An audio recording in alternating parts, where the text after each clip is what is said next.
Hello guys, welcome to 5th Generation Navi Shop and welcome to another unboxing and testing. Shoutout kay Sir Cesar. Okay, so ngayon, quick review and testing lang tayo ng tactical pistol. This is the TP50 Gen 2 by Umarex. Yan, chambered in caliber 50 rubber ball. So this is 12.7mm in diameter. Compare natin dito sa 4.5mm. This is 4.5mm steel ball and this is the caliber 50 rubber ball. Yun yung size. 12.7mm in diameter.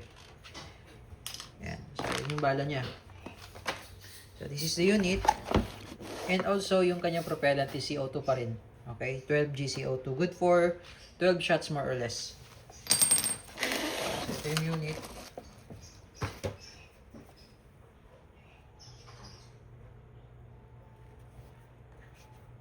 Okay, serial number 1799, last 4 digits. Ito yung quick pricing. Ito yung internal mag, 6 rounder. Naka-fiber optic sight. Meron din siyang Picatinny rail for accessories. Flashlight, laser, pwede mo siyang lagyan. Ayan. Okay, so balahan natin ng rubber ball, caliber 50. So yung rubber ball pala, reusable yun. As long as hindi basag, pwede mo siyang gamitin pa. Ayan, dito lang nalagay yung pinakabala niyan. May rubber ball.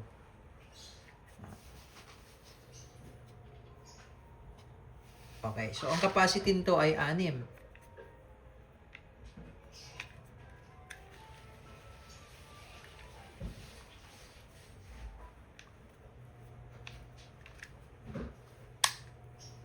Ayan, tapos sa CO2 naman, ito yung quick pricing niya.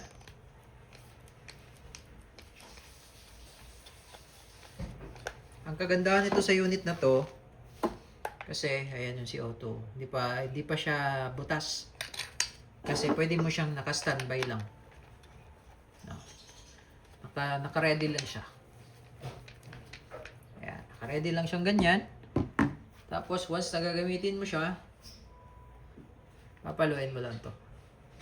Okay. Papakita ko lang sa inyo na nung hinigpitan natin, hindi pa siya nabubutas. So, ang kagandahan nito, pang home defense talaga siya. Yan. Kasi, gagamitin mo lang siya or i-activate mo lang siya pag kailangan mo siyang gamitin. So, hindi na kukonsume kumbaga yun si CO2 niya kahit gaano pa yan katagal naka-standby. Ayan. O, katulad yan, loaded tayo ng 6 shots na rubber ball.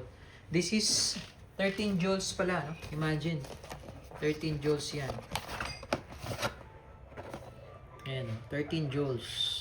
6 rounder. Diba? So, malakas na po yung 13 joules. 5 to 10 meters effectivity. Ayan. So, ngayon kung i-activate mo, aangat to. Ito. Ayan. Aangat yan. Sige, nakalubog pa siya, diba? So, halimbawa, gagamitin mo na siya. No? In a split of second lang, magagamit mo kaagad yung unit. So, ito. You're ready to shoot.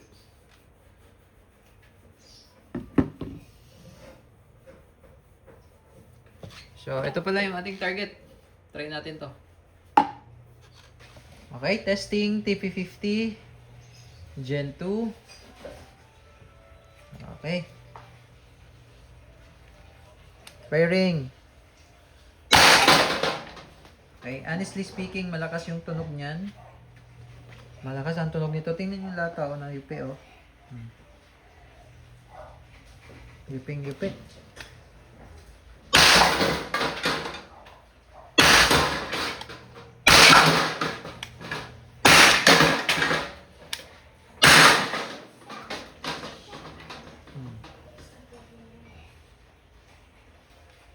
Using the rubber ball pa lang, no?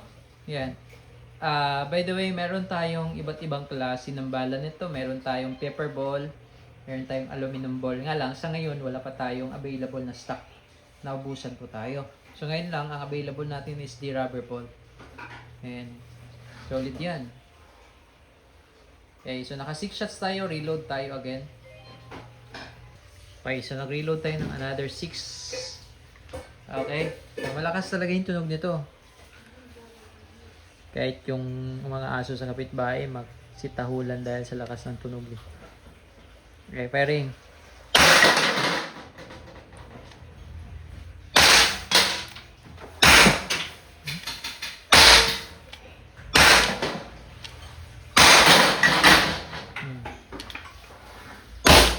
Kita nyo kung gaano siya kalakas.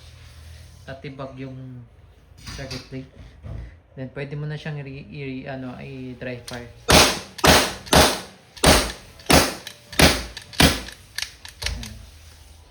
Okay, bago mo siya release.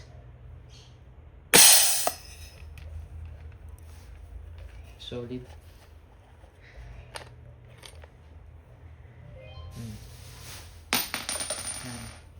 Tayo naman yung target.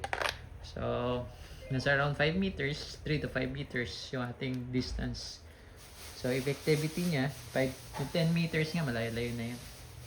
5 meters, yan. Effective to 5 meters. Yan. Kaysa gumamit ka ng live, eto na lang. So, wala ka namang purpose na ito lang. Pang ano lang to. Ang liter ba? Ang taboy. Ayan o. Rubber ball. Masakit na yun, 13 joules.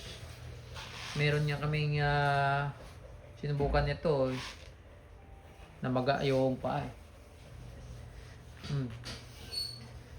Okay, so solid to, solid.